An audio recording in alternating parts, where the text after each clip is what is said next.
겨울 제철을 맞아 밥상에 자주 오르는 굴과 미역이 금값입니다. 이 작황이 좋지 않기 때문인데요. 이 해양 생태계를 위협하는 기후변화와 자원 고갈은 이 수산업의 위기로 이어집니다. 국립수산과학원 우동식 원장과 함께 이 관련 내용 자세히 짚어보겠습니다. 원장님, 안녕하십니까? 네, 안녕하십니까. 국립수산과학원의 우동식 원장입니다. 네. 네, 반갑습니다. 우선 요즘 어민들의 한숨이 좀 커지고 있습니다.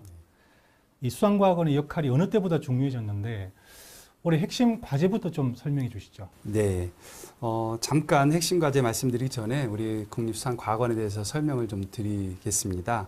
우리 국립수산과학원은 1949년에 설립된 기관으로서 우리나라 유일의 종합 수산 연구기관입니다.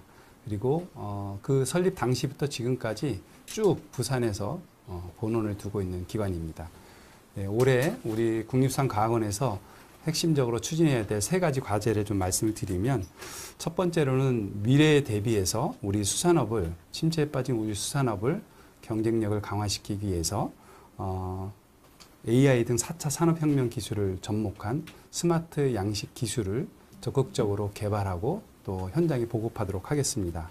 두 번째로는 전 세계의 화두가 되고 있는 탄소 중립을 위해서 에너지 절감형 스마트 양식 연구 등 수산 분야 탄소 저감 연구 과제를 지금 적극적으로 추진할 예정입니다.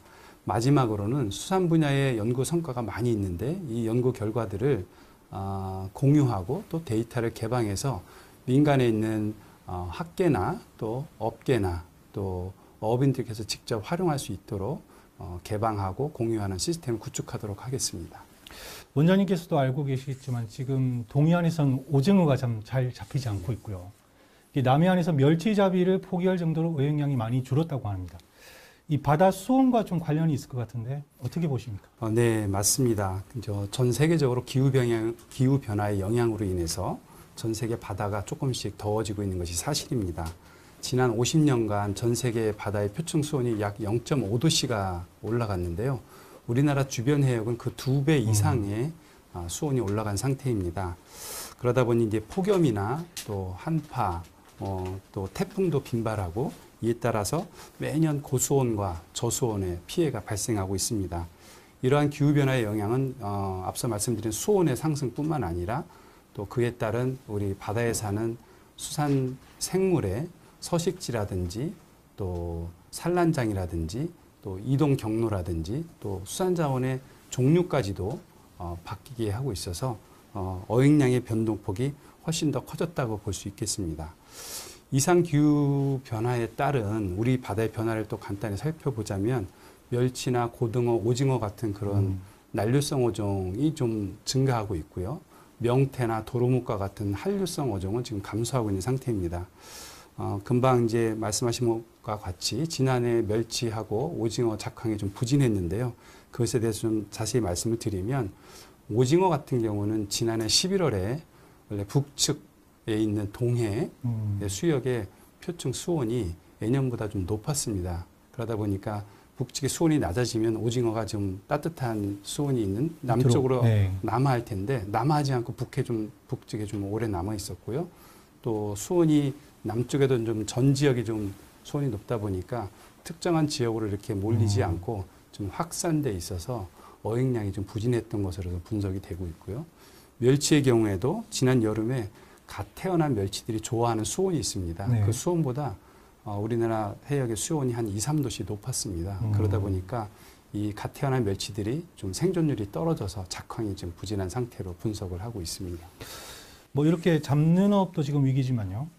기르는 업 또한 피해가 커지고 있습니다. 이 양식장에서 구리 집단 폐쇄하고 그 기장 미역의 수확량도 좀 떨어져서 어민들의 걱정이 이만저만이 아닌데요. 이 원인을 뭐라고 볼 수 있겠습니까?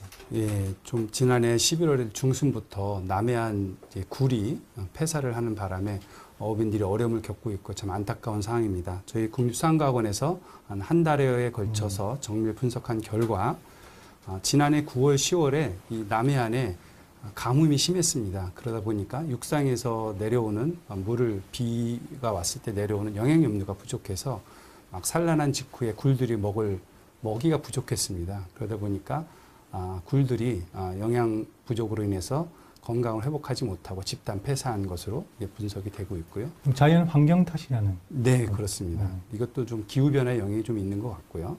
두 번째로는 그 남해안 일부 해역에서는 거기에 더해서 그 수중에 빈산소 수계라고 하는데요.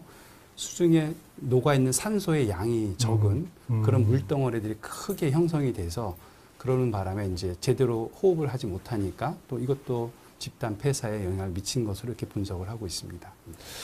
뭐 그렇다고 손을 놓고 있을 수만은 없을 것 같습니다. 맞습니다. 이 양식의 피해를 줄이기 위해서는 대비가 필요할 것 같은데요.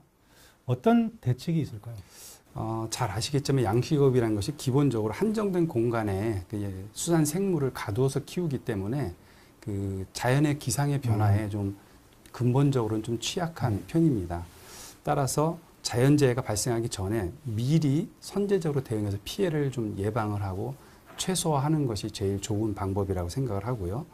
우리 국립수산과학원에서는 전국에 140개에 걸친 실시간 수온 관측 시스템을 구축하고 있습니다. 그래서 이를 통해서 신속하게 어업인들께 정보를 제공함으로써 어업인들께서 미리 대응할 수 있도록 돕고 있고요. 또한 동서남해 해역별로 다 현장 대응반하고 비상 대응반을 구성을 했습니다. 여기에는 수산과학원 직원들뿐만 아니라 지자체와 수협 직원들도 같이 포함돼서 이분들께서 우리가 가지고 있는 정보를 미리미리 양식장에 방문을 해서 어업인들께 제공하고 또 필요한 조치를 취하도록 미리미리 알려드리고 있습니다.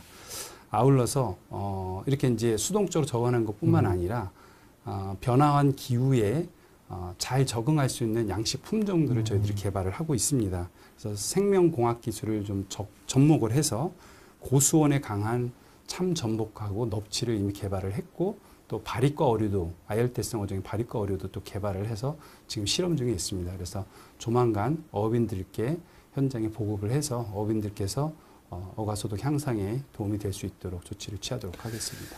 결국 좀 큰 틀에서 보면 이 해양 생태계 보존하려면 결국은 뭐 지구 온난화, 기후 변화 이런 데 좀 대응을 해야 되지 않겠습니까? 원장님께서 생각하시는 좀 방안이 있으신지요? 예, 수산 분야에서도 기후 변화의 주 원인인 이산화탄소를 먼저 줄이는 것이 가장 근본적이고 공통적인 대책일 것 같아요. 탄소 중립이라는 건 똑같네요. 맞습니다. 그래서 이를 위해서 이제 우리 수산 분야에서는 에너지 절감형 어구를 개발하고 또 에너지 절감형 스마트 양식 기술도 개발을 하고 또 우리 어업에 쓰이는 연료나 에너지를 신재생 에너지나 또 친환경 에너지로 바꿀 수 있도록 여러 가지 기술을 좀 개발을 하고 있습니다. 일부는 현장에 적용도 했고요. 또 아울러서 기후변화의 영향에 따른 수산 자원 변동이 지금 심해지고 있어서 이런 수산 자원 변동에 대한 조사와 모니터링을 강화하고 있는데요. 정부는 총 허용 어획량 제도라는 것을 통해서 자원 관리를 좀 적극적으로 하고 그럼으로써 급격한 자원 변동을 좀 완화해서 어업인들께서 앞으로도 자원을 지속적으로 이용할 수 있도록 좀 대비를 하고 있습니다. 또 기후변화에 따라서 수산자원의 분포 및 해유 경로 등이 좀 달라지고 있는데요.